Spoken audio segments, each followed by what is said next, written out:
My name is Mary Beth Jackson, and I am currently the superintendent of the Okaloosa school system. I am a product of Okaloosa County. I went to school at Laurel Hill, the smallest school in our school district, for all 12 years. We didn't have kindergarten back in those days. Graduated in this large class of 35 students. Went on to college from there. I spent some time at Troy. Went on to William Carey University now in Hattiesburg, Mississippi. Received a degree in social science. Moved back home. Worked for a while and out of the education field, thinking I could make a lot more money, but wasn't happy not teaching. It just wasn't the same. And I finally got a job here in Okaloosa County at Baker School. I taught social science, was a guidance counselor there for 16 years, and then moved on to Crestview High School, and from there to Richburg Middle School. And from there I went to the county office and worked. And at that point I knew that I wanted to do something that would affect the good of the whole. And so I decided at that point to run for superintendent of schools. And I was very fortunate that the people of this county chose to elect me. My husband is a graduate of Baker School, attended there all 12 years. All 5 of our kids went to Baker School, graduated, all with honors, except for one. And he shared with us that, somebody had to make the others look good. But we had wonderful children. All went on to post-secondary. Loved living in the country. They were raised on the farm. They hunted and we fished and we picnicked and we played outside all the time. They were all into sports, every one of them. So I spent a lot of time going to ball games, and we ate a lot of hot dogs during those years. But now they're all grown and married and have families of their own. And now my grandchildren are starting to school here in Okaloosa County, and I'm very proud of that. I have to say, as corny as it sounds, it's the kids. That's why people will see me in schools all the time. I just show up and walk around and talk to the children and talk to the teachers, and I look and see what is happening in those schools, and it says we've got to keep this going. There's so much good here in Okaloosa County. We have an incredible school district. And to get to have the opportunity to affect that in a positive way is absolutely a privilege that I feel I get to enjoy. But when you see children being successful and you know what that's going to mean for them down the road, I know it's kind of selfish of me, but I take a little bit of pride in that, in knowing that we're doing all we can to give those kids that opportunity. That's why I do it. There are a few things that I am especially pleased that we've been able to accomplish. The first one is that we have moved academically in this district from number 11 in the state to number 2 last year. There are those who would argue, if you take all the factors into consideration and we compare ourselves to other districts, I think we're number 1. I'm extremely pleased with our academic progress. Many hours of hard work by many people have made that possible. And to be able to get those resources to them and be able to help them purchase the things they need to do their job is satisfying to me. I think this runs a close second. As a guidance counselor, I could not stand for kids to be suspended out of school. I thought, why are you doing that? Because those kids that are suspended from school make zeros in all their classes. So if you have A student who's a good kid, a good student, messes up big time one day. And then they're suspended out of school for 3 to 5 days. They're going to make Fs that 9 weeks, which could mean they could fail for a semester, which could mean they have to retake a course. And I thought to myself, what is the point of that? Our mission is to educate. We're not only punishing them by removing them from their friends, but we're punishing them academically. And I saw that as double jeopardy. Now, I think the best way to punish a child is to ensure that they're miserable.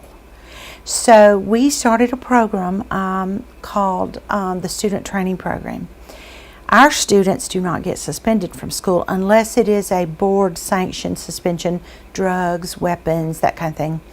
They must come to school every day. They must complete every assignment in every single class. And they must complete, it's a little packet that deals with whatever the reason they may find themselves in the student training program. Let's say arguing, disrespect, whatever it might be. They have to complete that, and it's kind of like restorative justice. We tell them, we get them to think about why they did this, and then we ask them, how can you make this right now? What do you need to do as a young man or a young woman to make this right? And then you need to do it. And it's a funny thing. Most kids don't even know why they do things. They're kids, they're living in the moment, they're not, but hopefully the next time they will say, I don't want to sit in that room all day long and just work and not see my friends. And you know, how could I not do this again? Because I think there's a difference between punishment and discipline. Punishment is making someone suffer. Discipline is when you teach them something in addition to taking away something that they want to do. I'm all about teaching. And I'm all about helping kids become better citizens. So those two things are two of the things that I'm most proud of, because it affects kids, and I think having, even in terrible times during the recession, you know, all of that we experienced, we were able to manage in a way to be able to give our teachers a little bit more each year, because my goodness, they deserve it. And I wanted to ensure that they knew that I thought that much of them, that we would figure out something. And I don't know what the future holds. I don't know what will happen in this legislative session, but teachers are very, very important. And one of these days, folks are going to realize, when there gets to be so few of them that we can't find them, like some counties in our state, people are going to realize just how valuable they are.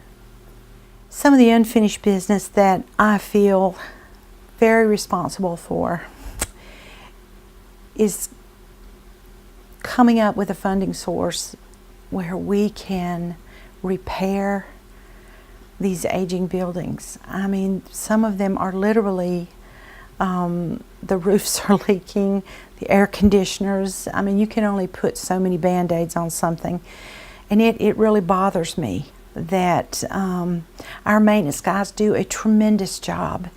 They keep them looking good. They do the best they can. But infrastructure, the people don't usually see that piece.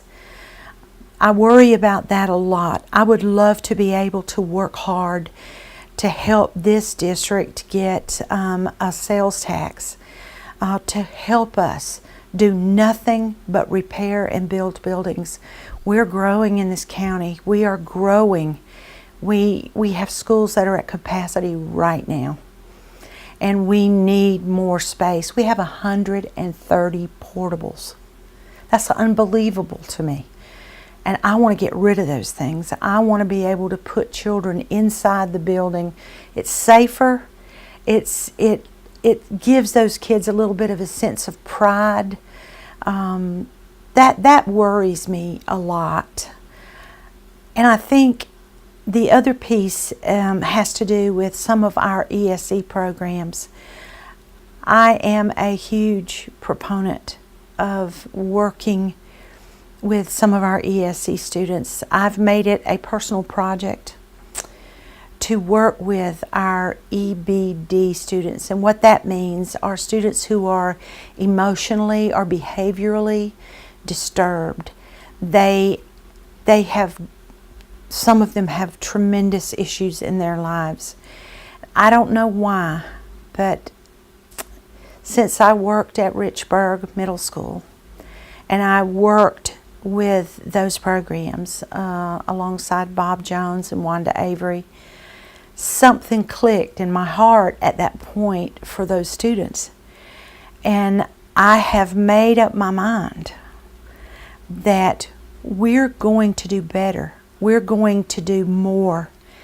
And last year, we were able to do it's kind of like I won't say redistributing, but we made smaller classes of kids closer to the same age. We put about $1.5 million into just our EBD programs. This coming year, if we can get this plan off the ground, we recognize that there are degrees within those classes of students. We have some that are very severe, who've gone through terrible things in their lives. Then we have kids that are not so severe, but they can't quite function in a general ed class. Students who need intensive care. And what that means is we need to provide additional services to those students. It's just like you triage a patient and you know that this patient, he may need some antibiotics and go home. This patient may need to spend a few days there with you and you build them up. This patient needs to spend a lot of time. And what we're trying to do this next year, and I'm so excited about this, is we will have an intensive care unit for these students. And in this unit, we will have a middle school and an elementary unit. Right now, we're looking at 2 different locations. Transportation, of course, will be provided. We will have a teacher for each of those units, an aide, but we are looking to contract with Bridgeway in our community to bring in a therapist, bring in someone that can teach us. They wouldn't necessarily be doing anything with the children, but they'd be there with us to say, in this particular instance with this child, you may try this technique. Because we've tried what we know, and I'm not getting the results that I'm happy with. So I intend to continue doing all we can for these students. I think working in career and technical education as many years as I did, seeing these programs grow, watching these kids earn these certifications that it would cost you a lot of money to obtain at a college, to be able to leave high school, as one young man put it to me the other day, I'm going to take this certification and I know I can go to work, but I can go to school at night and online. That's the only way I'll ever be able to go to school. And I thought, what a wonderful gift to give those students, to be able to take care of themselves, to accomplish their dream of a college education. So I'm very proud of that. I'm very proud of the staff and the teachers that we have, our partnerships. We have a great partnership with the Sheriff's Office. We have a great partnership with Northwest Florida State College. We have a good partnership with good partnerships with businesses in our community. But I'm very, very proud of those things and seeing that we've been able to adapt and adjust and manage, even with all of this growth, even with these old buildings and no more money.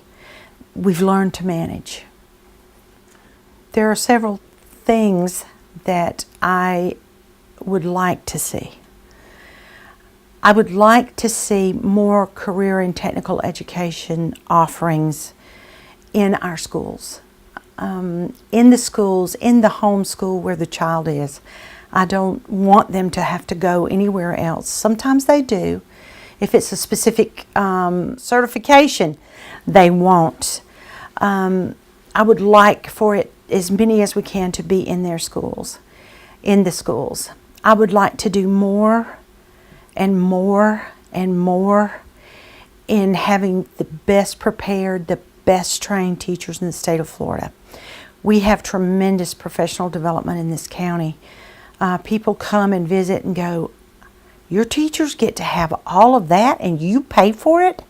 I said, "Our teachers don't have to go anywhere to get points that they need for recertification. We take care of it right here, and it doesn't cost them anything." I would love to be able to have in our schools the technology. I'd love for every child to have some type of device. But to go along with that, we have to think about the infrastructure that it takes to support all of that. I would love to be able to build schools, replace portables, and I'm going to work very hard to do that. Okaloosa is a tremendous school district. I told some superintendent friends the other day, we were talking, and I said, they were telling me about all the new schools that they had built, and I said, well, you know what? We may not be pretty, but we're good. I'd like to do more for the arts and music. Very important to me. Music is very important to me. And I know how important it is to children. Some kids will come to school every day and go to school just so they can play in the band. They'll do it just so they can sing in the chorus. They'll do it just so they can play basketball. They'll come and put up with school as long as you have that available for them. And the arts are, for me, just another part of that child to make them a well-rounded individual. We know that kids who are in the arts make the best designers, they make the best engineers because they think differently. They think creatively. And I love what it's meant in my life. And for any child who would love to have that, I would give anything to be able to give it to them. I would like to see us become a training facility for new teachers, maybe to come here.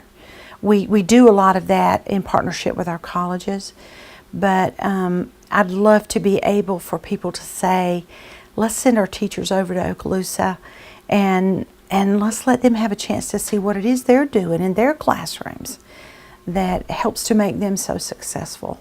I believe you ought to share what you have. If you have something good, you ought to share it. Because as I stand on that stage at graduations and I shake their hands and I look them in the eye, I hope I never have to look away. I hope I never have to feel ashamed to shake their hands. And I've thought about, what do I want them to leave us with? I want them to leave with an education, a good education, a quality education, not just marks on a paper, but something that I know they can compete anywhere they go. I would love to see them leave with a skill that they can parlay into whatever they want to do in the future, be it earn money for college, be it a skill that they can use in their chosen career, or just something they like. I want them to leave prepared. I want them to leave with great memories. I want them to have good music programs, good band programs, great teachers, great theater programs. I want them to have those things so when they leave, they look back and they go, wow, I got I got to do all of that. And I guess it sounds kind of silly and corny, but when they enter our schools as little ones and they leave, I want them to leave better, stronger, smarter, ready to get out there and compete. That's what I want. I hope that the folks in our communities understand and value education. For me, particularly public education. Because in my mind, public education levels the playing field. You know, coming from a small town, a not wealthy family, just a regular kid, had it not been for public education and the people that entered my life through that mechanism and pushed me and disciplined me and encouraged me and loved me, I don't know where I'd be. And there are so many children today that this is the most constant thing in their life. They know every day when they come to school, no matter what their status in the community, they're going to get food to eat. They're going to be in a warm place, a cool place. Hopefully they will feel safe and cared for. And I'm not saying that to be critical of other programs, other private education or any other type program that there may be out there, homeschool, whatever. But a lot of children, this is their only choice. And that's why it's so important to me. If you've ever noticed, a lot of the folks that really do great things, they grow up tough. They grow up hard. They grow up in public school. And that's why it's so important that we make this the very best that we can make it. Because you don't know who that young man or that young lady may be one day. I look at some of the ones I taught many years ago, and now they're my doctor. They're my banker. And I always say, boy, I hope I did a really good job with that child. And, you know, I hope I always made them feel the way I want them to make me feel now. And public education is so important. And I hope that the public realizes that we have to fight for this. I will go down fighting for public education.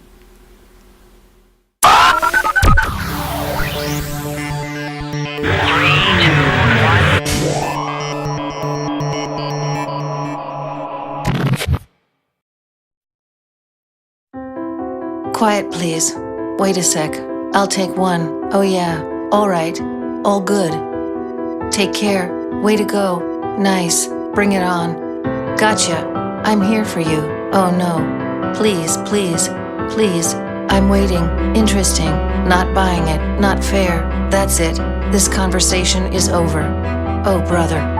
Body language can tell you all sorts of things.